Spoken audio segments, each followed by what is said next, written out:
Hello Bali magandang araw May tanggap tayong Daidin. Yan Daidin DDI 300. So, dinala sa atin yung welding na to. Hindi ko alam yung problema kasi yung itsura niya. Yan yung itsura niya. Napakarumi nito, yung welding na to. Kaya nilinis ko na to, tapos ko nang malinis yan. So, hindi pa masyadong linis So, hindi ko pwedeng i-plug in kasi hindi ko alam kung ano yung problema. Pero pagbukas ko, at saka pagkatapos kong malinis, ito yung nakita ko. Yan. So, hindi natin pwedeng yan. Hindi natin pwedeng paanda rin,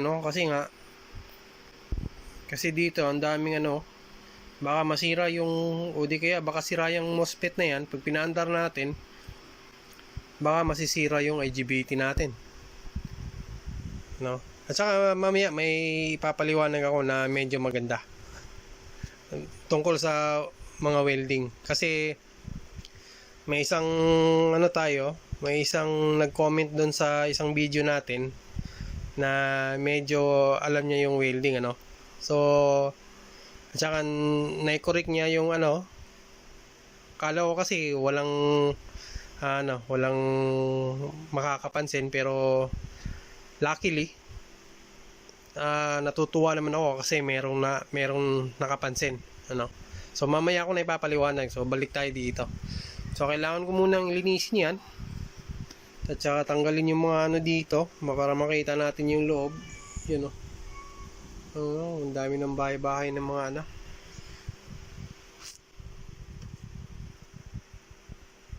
So tanggalin lang muna natin yung yung tanggalin natin dito. Tatanggalin muna natin dito para tapos linisin lang muna natin. Kasi pagka ganito mga nakikita yung physical kailangan ma-determine muna natin na walang sira dyan bago natin paandarin yung welding machine na to para hindi na lumaki yung sira. Kasi minsan ang problema dito, malamang kung kung ano ba tawag doon, kung jackpot tayo na hindi sira yung IGBT, mali yung term na jackpot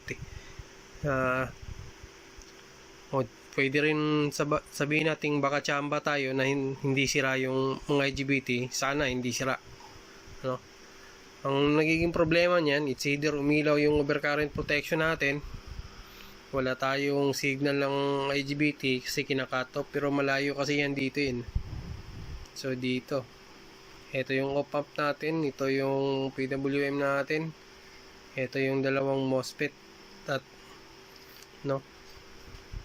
So linisin lang muna natin to, tapos i-check na rin natin.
kulang pa rin, no? Hindi pa rin masyadong linis, eh.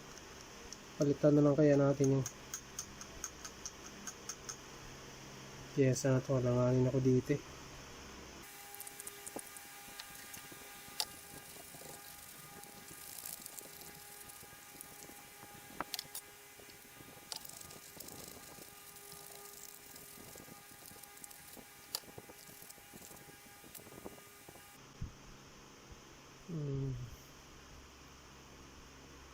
So, medyo malinis na, no? So, di pa ako kampante.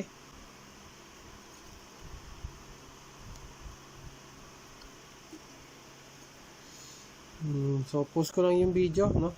Lilinisin ko lang ng maigi to. Tapos, eto, baka palitan din natin ng pyesa to.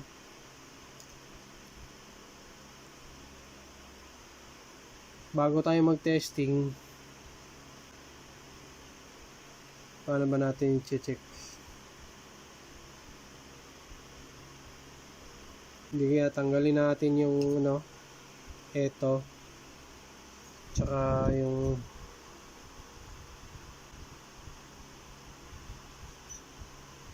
IGBT siguro, para ma-check natin yung signal. So bali, post ko lang yung video, ano. Tanggalin ko lang to, tapos yung eto, yung mga IGBT, yan, saka dito, ito. Check na rin pala natin yung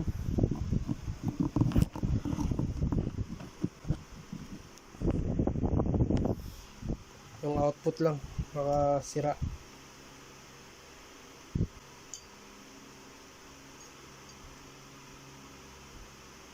So ayan, buo natin problema sa output. May voltage drop tayo na 0.298.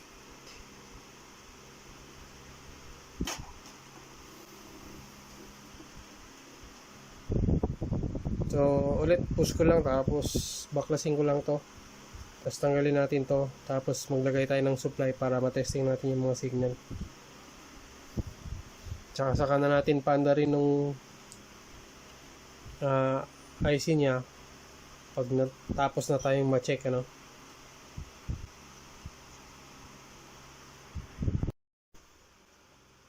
Bali, natanggal na natin yung dalawang heatsink na nakakabit sa IGBT. So tanggalin din natin yung IGBT at saka tanggalin din natin to, ano.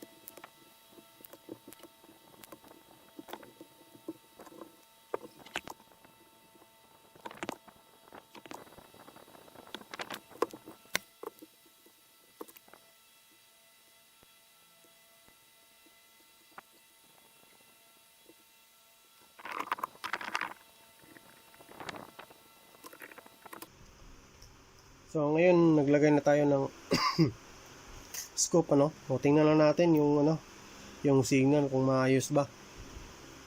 Kasi pagka ginamit natin yung na yung power supply ng welding, tapos di tayo nakasigurado dun sa signal papuntang IGBT natin, so baka masira pa natin, ano. So hindi ko pa na-check yung mga IGBT, mamaya natin i-check. So dun tayo sa scope, tingin tayo sa scope.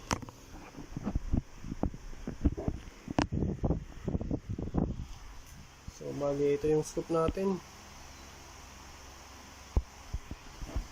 Yan. So on natin yung welding. So ayan, nakita, tapos auto tayo.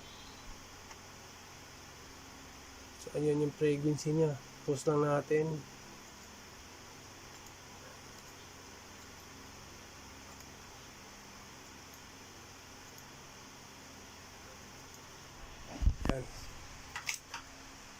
Sana hindi uminit yung mabali. Ito yung ano niya, ito yung waveform ni Diden. So wala namang problema, parehas naman.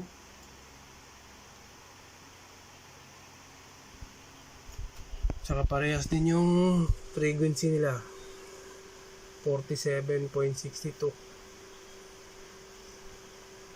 Tapos yung gate emitter voltage natin nasa 21.3. So bali okay lang yan.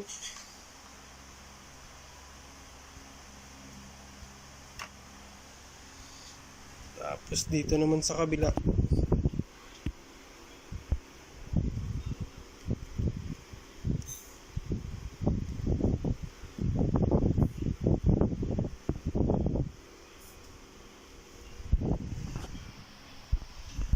balik ulit tayo dito.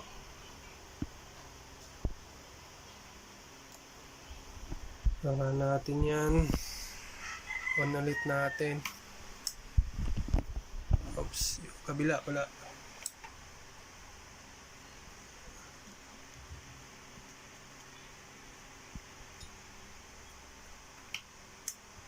Wala yung taas.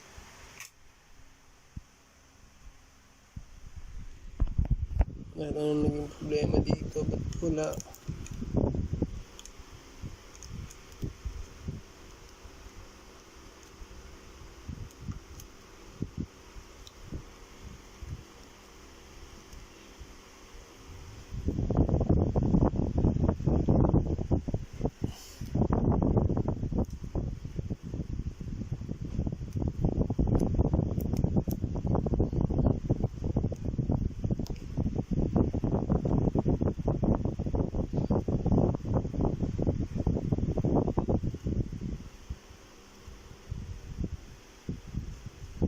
Teka lang, on ulit natin.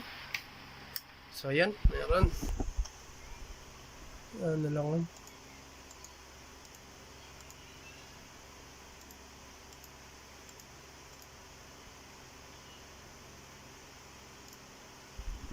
So ayan yung frequency niya. Oh.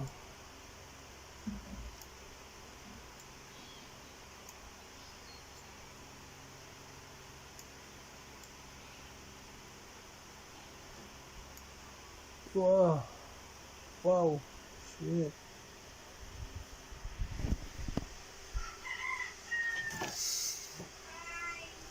Parang may mali. Ang taas ng frequency dito. 41.7 volts. Ay, hindi. Saglit lang. Hindi pala nakakabit yung ground.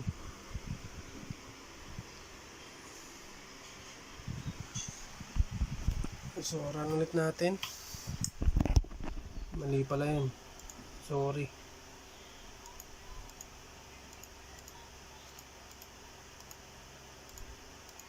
Hirap ulihin. Kailangan baka masira yung MOSFET natin.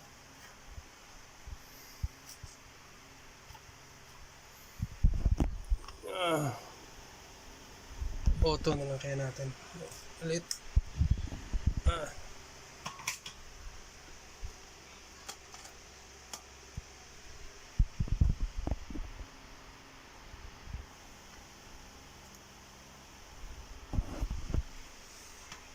Ulit, run.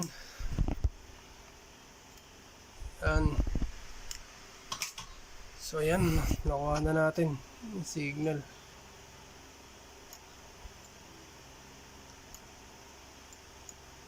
So 10 volts tayo. So ayan yung waveform nya.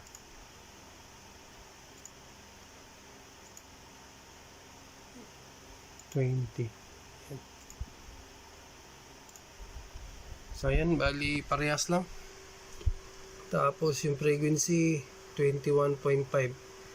Tapos yung kabila 20.9, 47.62. So bali okay naman yung ano. Hindi pa naman nasira yung ano, yung MOSFET natin dito.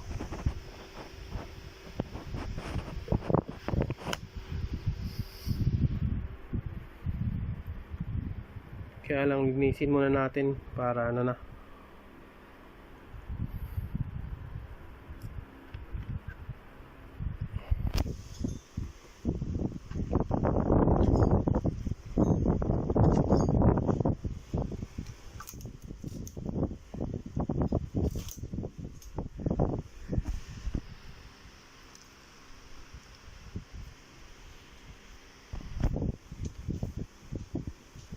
So may sasabihin pala ako dito sa welding machine kasi meron tayong isang nag-comment, siya lang yung siguro may alam siya sa akin, may alam siya sa welding o di kaya mas magaling pa siya sa akin, at least kahit pa paano na correct tayo at saka kasi nga naman ang nakalagay dito yan, kung titingnan nyo yung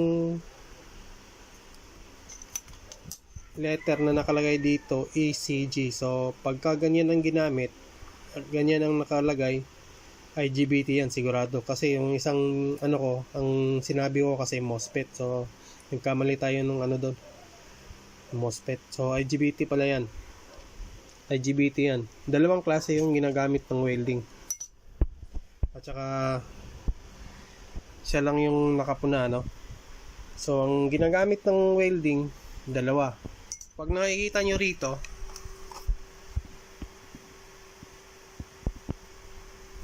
pagka IGBT yung ginagamit, tingnan nyo yung frequency, nasa 46.62. Yan yung kadalasang ginagamit ayan yung kadalasang frequency pag IGBT yung ginagamit. Ang lang dun sa IGBT, hindi masyadong, kung napapansin nyo, o di kaya dun sa mga nagwe-welding, ang napapansin nyo, hirap yung mga IGBT mag-welding ng below 50 ampere. Natatandaan nyo, pagka kayo, mahirap ng MOSFET, IGBT below 50 ampere. Below. Pagka MOSFET naman ang ginamit, dalawa. So, yun na yung sinabi ko dalawang klase ng welding. Isang IGBT at saka isang MOSFET. Paano mo didetermine kung MOSFET o IGBT yan? Ganito. Pagka dalawa lang ang gamit, di kaya apat, matik yan, IGBT. Kasi nga, ang ng IGBT, saan na ba yan? Makakalimutan ko na yun. Mataas yung current niya, pero mababa yung frequency na nilalabas niya. Ang mababa yung frequency na kayang i-handle ng IGBT. Pero pagka MOSFET,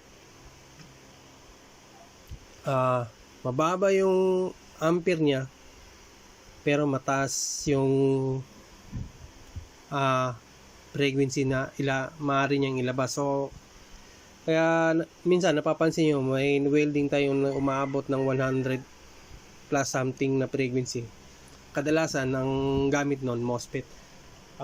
Madidetermine nyo pala pagka yung MOSFET, 6-6, yung welding na gumamit ng mga ganito, pag nakita nyo 6-6, matik yun, MOSFET yun. Kulang saglit lang ko muna sa kang Google. IGBT versus MOSFET tayo. Ito. So, base kay YouTube, base kay Google yan, makikita nyo yan. IGBT has the ability to handle high voltage and high power. Yan yun, MOSFET is capable of handling only low to medium voltage and power. IGBT can only be used relatively low frequency up to a few kilohertz. Tandaan nyo ha, a few lang. MOSFET can be used for very high frequency of the order of megahertz. So yan yung pagkakaiba nila, no?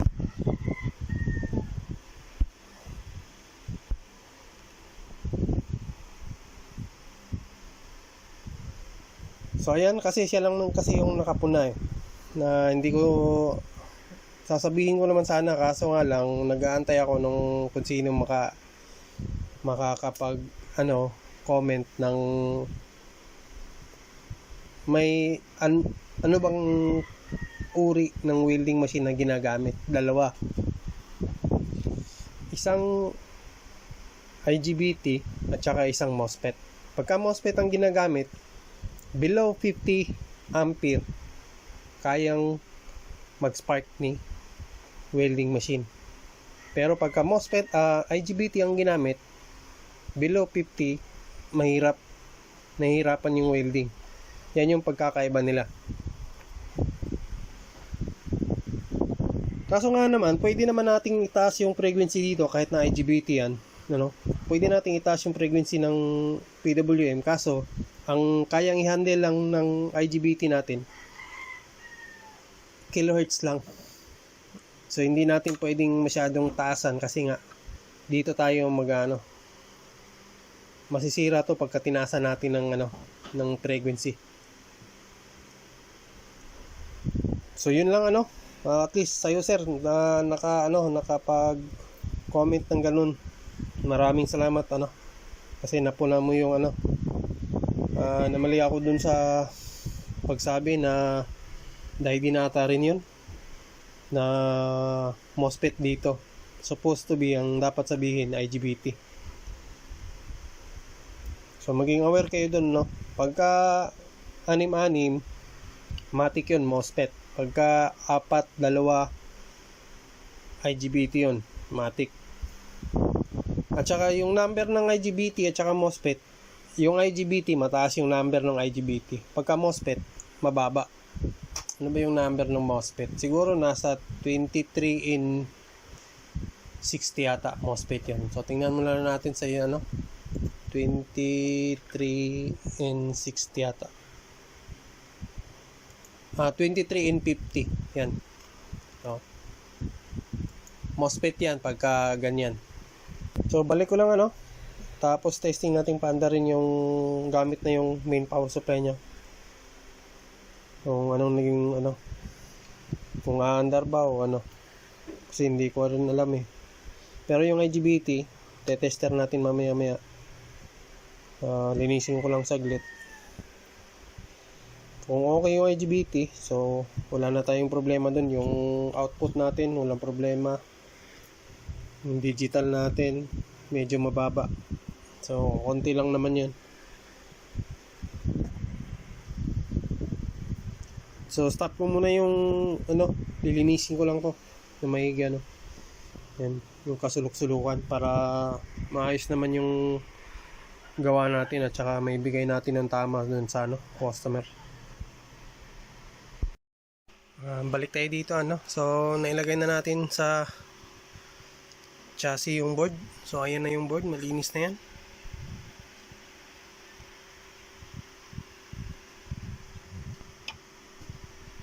So moment of truth na to kung gagana ba yung power supply IC natin.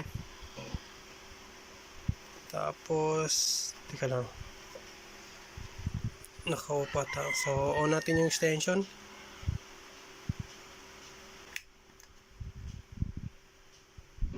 Milaw lang yung extension ko.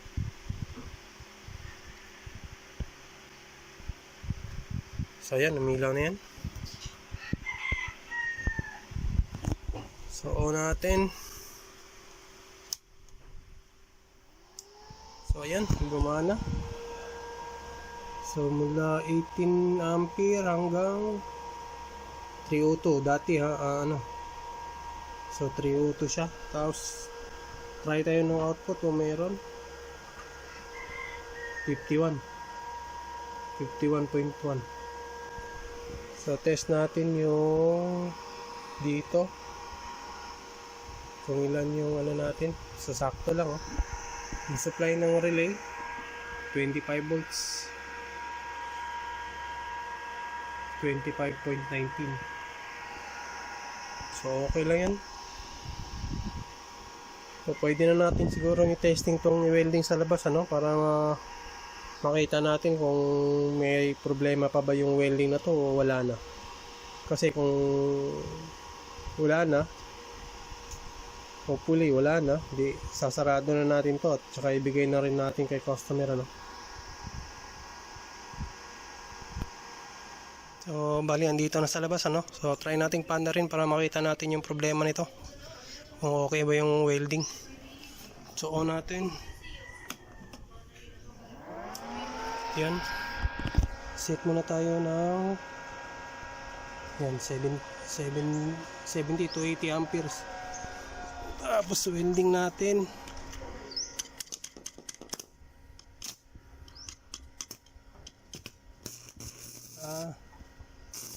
So ang problema nito, nakatodo. So lagay natin sa 18. Yan o, nakatodo yung lakas. Tapos lagay natin sa 300, ganoon pa rin. So yan yung problema nito.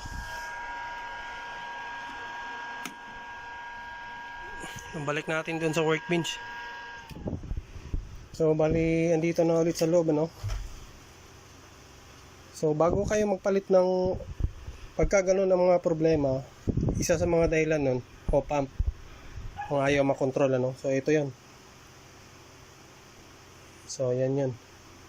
So bago nyo palitan yan, kailangan nyo munang i-check yung mga voltahe nyan, kung meron o wala ba ano.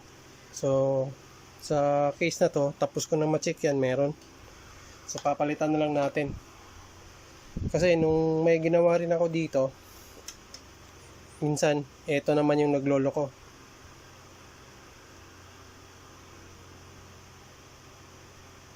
At saka ngayon naman try nating palitan to, yung op-amp. So ito yung parts natin. Yan, nakikita nyo, LM258.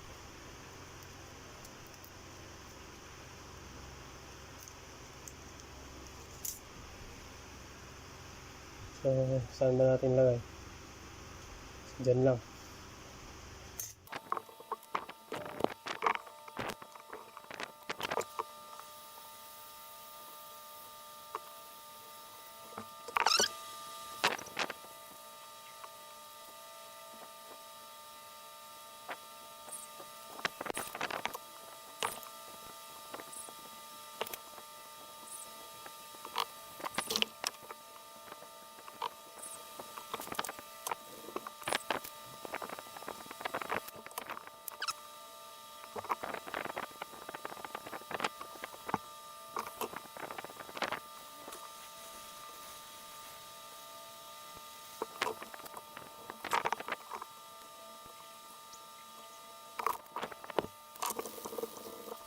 So ngayon, tapos na no. So try nating mag-welding ulit sa labas. So post ko lang yung video. So balik tayo dito sa labas ano. So subukan nating i-welding ulit. So on ulit natin. So ayan, nag-on. So try nating 18 volts. Kung nahihinaan na ba. So ayan. So lakasan natin 100. So yan, nahihinaan na 70. So ayan. So lagay tayo ng yan 115, welding natin.